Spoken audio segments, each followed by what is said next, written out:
Hi, everyone. Thank you for joining me for Women of the Bible Wednesday. Today we're looking at a story found in the Apocrypha, which is a collection of books thought to have been written sometime between 200 BC and 400 AD. It's usually found between the Old and the New Testaments in the Bible. The Protestant churches don't often read or preach from the Apocrypha, but they do in the Catholic and Orthodox faith, in fact, including some or all of the texts within the body of their version of the Old Testament. In any case, many faiths have found the collection useful historically, theologically, and spiritually. In fact, if you get the chance, find an Apocrypha or look it up online and read some of the stories. It's where you'll find the origins of the Hanukkah story and so many other enjoyable, even fascinating mystical stories. Today's story is about a woman named Susanna.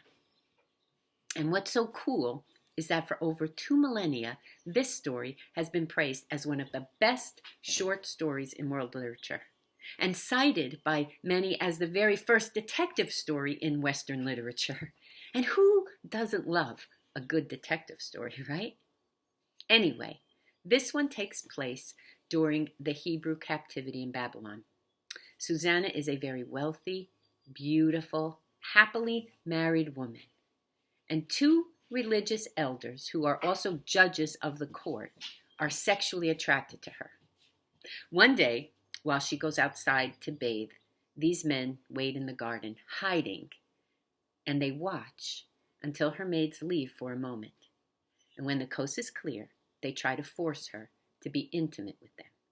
They tell her that if she refuses, they will blackmail her, saying they discovered she was committing adultery with a young man.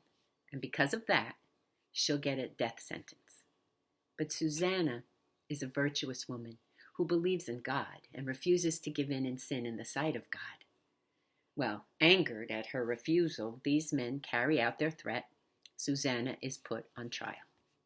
During the trial, she and her family are brought in. The elders shame her and tell all the people gathered their false story of her enjoying a young man's attention. Imagine what it must be like to have everyone hear this horrible lie told about you, and you are incapable of proving your innocence because you are a woman, and a woman's testimony isn't valid. The text tells us the other elders, judges, and people gathered there, and they all believed the story. And Susanna gets sentenced to death. But that's not the end. See, while being led to her death, Susanna cries out to the Lord for help. In response, God stirs up the heart of a young guy named Daniel. Yes, the same Daniel from the Old Testament. And lo and behold, the world's first detective comes forward to save the day. He says that it's shameful that the leaders didn't investigate to see if the claims were true. So, in classic interrogation technique, Daniel proceeds to cross-examine the 2 elders separately to see if their stories line up. He asks under what tree they were hiding behind in the garden when this act of adultery occurred. Both give different answers, proving their false accusations.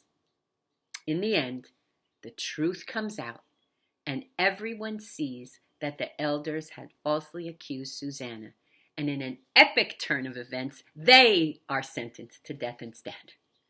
Everyone rejoices and praises the Lord. Daniel is praised, and they praise Susanna for her noble choice to do the right thing, to stay faithful to her husband, and most of all, to stay faithful to the law of God. So, what do we learn from this story? Well, first of all, it's just a great story to read, a fun story because it has so many cool elements in it. But I think that there is an important lesson here.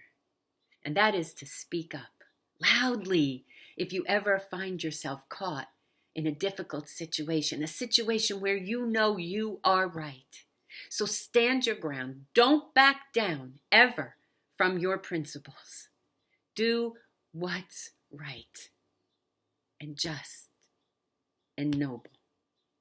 And don't be afraid. In fact, scream from the top of your lungs if you have to. And trust that if no one else hears you, God does.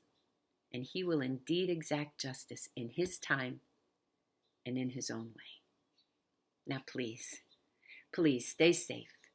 Have a great day. Find some blessings.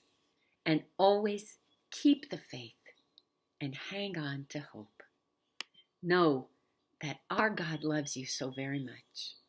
And I love you too. I keep you all in my prayers. So have a great day, and I'll see you soon. Peace.